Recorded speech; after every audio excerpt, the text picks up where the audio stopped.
Scotland has the Loch Ness Monster, America has Bigfoot, but what does Japan have?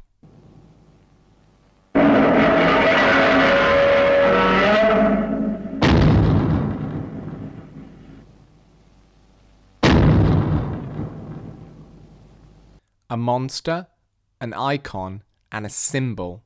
Godzilla is a combination of all these things and is the perfect example of a modern legend, or more importantly, a cautionary tale. I believe the original film was the stepping stone post-war Japan needed to progress into the modern world, expressing its repressed anger and grief. But what made its central figure so special? Let's find out. Godzilla starts as a mystery as to why ships are being sunk in the ocean.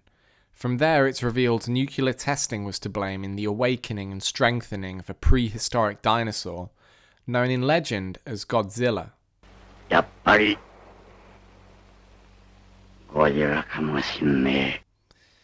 film follows the reawakened Godzilla as he causes death and destruction across land and ocean.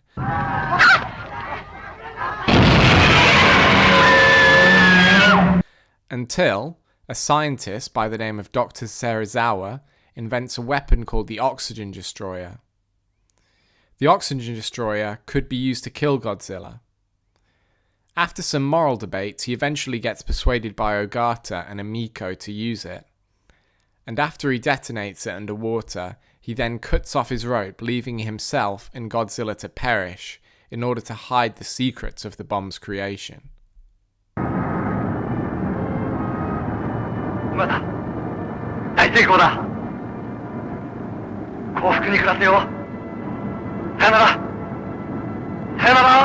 Okay, it's 1945, the end of World War II.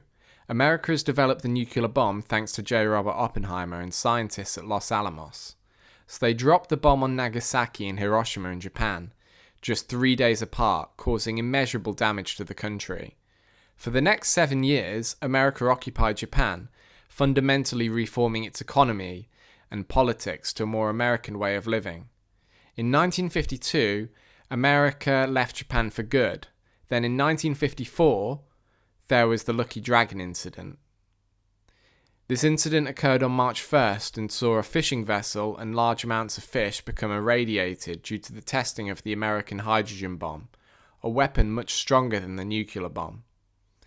That same year, Toho released their brand new film, Gojira, or to the rest of the world, Godzilla. The director of the original Godzilla was Ishiro Honda. Honda was a soldier in the Japanese infantry during World War II. In the book Godzilla on My Mind by William Tsutsui, he points out the personal connection the director had to the events of the war and the nuclear bomb. As he states, Honda was deeply committed to international cooperation and the cause of world peace, very likely as a result of his experiences in World War II, during which he served 3 tours of duty in the infantry, was a prisoner of war in China, and passed through the ruins of Hiroshima upon his repatriation to Japan. This will have had a huge impact on his psyche and massively influenced the way he constructed the story of Godzilla. However, the film wasn't solely inspired by the events of Hiroshima, Nagasaki, and the Lucky Dragon. It also followed a trend of monster movies that had appeared over past decades. When Ishiro Honda had a crack at the film, he was pulling on the past box office success of King Kong, 1933, and The Beast from 20,000 Fathoms, 1953, among others. Godzilla to most people is just a big lizardy dinosaur that destroyed Tokyo and has continued to fight monsters over the decades, most notably King Kong, several times. But, originally, he was much more than that. Godzilla was a symbol. Exactly what he symbolized is contested to this day by theorists and film scholars alike. Is he supposed to represent the terrors of America and their military might? Perhaps. I believe the key symbolic interpretation of Godzilla is Godzilla as the nuclear bomb. At the very start of the film, before we even see Godzilla, we witness the damage he caused in sinking several boats on the Japanese sea. It's not much of a stretch to see this as a fictional retelling of the Lucky Dragon incident, as I mentioned earlier. Then, later in the film, Godzilla's actions come to represent the damage the original atomic bomb did to Hiroshima and Nagasaki, when he ruthlessly destroys parts of Tokyo. American viewers may have found catharsis in this action when they watched the highly edited version of Godzilla, named Godzilla King of the Monsters. But for Japanese viewers, it refreshed their memories of past atrocities caused by the American military against their country. The film weaves in the past events effectively, as it responds to anxieties relating to unfinished business from World War II and stoked Cold War fears. Another symbolic character of the film is Dr. Serizawa, the inventor of the oxygen destroyer. To me, Serizawa represents a Japanese understanding of the figure of Oppenheimer, burdened with the discovery of the most powerful weapon known to mankind and the aftermath of its use. The world got to understand the father of the atomic bomb a bit better recently in Christopher Nolan's epic, Oppenheimer. As much as I love this film, I think it's vital to continue questioning its portrayal of the man and the permanent damage he did to Japan and the world by creating the atomic bomb. Is it critical or sympathetic? Does it challenge Oppenheimer or does it reinforce his views? Oppenheimer takes pity on its central figure. We may have counterpoints through characters like Strauss and at points Kitty, but on the whole, it sticks to this belief. So, Godzilla and Oppenheimer. Yes, they would make an awesome double bill, but beyond that, they also show two sides of the same coin. What is it like to be on the winning side of the war? And what is it like to be on the losing side? These questions fuel the subjectivities of the film and lead to outright different experiences.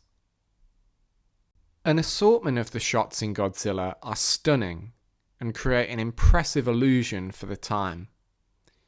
Human suffering is portrayed up close in a visceral way and is helped by an anchoring in real-life suffering experienced by the Japanese less than a decade before the film.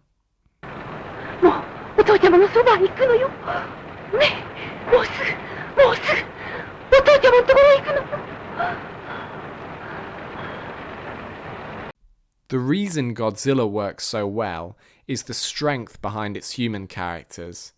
There are four main characters: Ogata, Emiko, Professor Yamane, and Dr. Serizawa. The concentration we receive by only having the father, the daughter, the true love, and the fiancé is a relief. We have a father-daughter dynamic between the Professor and Emiko, and then a love triangle between Emiko, Ogata, and Serizawa. The performance of Professor Yamane by Takashi Shimura is particularly interesting, as it gives the film an added pathos as we connect with the man who's lived through such terrible events. It adds a complex layer for a 90-minute 1950s monster movie. Although we spend very little time with them, Ogata and Emiko are a believable couple and provide an interesting dynamic of young love during times of tragedy added into the mix. We also have passing glances at other people, like on the bus. A lighter moment with three commuters discussing the current affairs of life post-war during Godzilla's attacks. いやね、原子マグロと放射能雨だ。その上今度はゴジラと来たわ。東京湾で曲がり込んできたら一体どうなるの？まず真っ先に君なんか狙われ口だね。嫌なこった。せっかく長崎の原爆から命拾いしてきた大切な体なんだもの。The imagery surrounding Godzilla works effectively as he's cloaked in shadow and darkness for the most part, whether he's striking at night or underwater. For this reason, the extreme long shots of him in the sea are very akin to the Loch Ness Monster. In my view, Godzilla is the crown jewel of post-war Japanese cinema, reflecting unspoken feelings whilst balancing it with a gripping story that works well in the genre of science fiction. If you're interested in any other similar post-war Japanese films, you can always watch The Face of Another, 1966, which is a sci-fi about the state of Japan after World War II. and one of the follow-ups to Godzilla, King Kong vs. Godzilla, 1962. Godzilla went on to star in 34 live-action films, with the latest being Godzilla Minus One, and another one on the way in the form of Hollywood's Godzilla x Kong, The New Empire. Therefore, it's safe to say he's doing alright, with interest being at an all-time high after the global success of Minus One. Godzilla is more than what people usually attribute to him. He's more than a monster. He symbolizes an artistic rebellion by the Japanese rejecting America. By metaphorically transforming them into a 164-foot symbol of destruction, we see their anger and pathos in an inventive way. So yeah, go and watch it. You can watch it at the Internet Archive right now. Also, if you like this video, have a look at one of my others, like my top 10 of 2023, or why The Sorcerer's Apprentice is an underrated gem. If this video does well, I'll do another one on 1933's King Kong and the hidden symbolism in that film. Thanks for watching, and goodbye.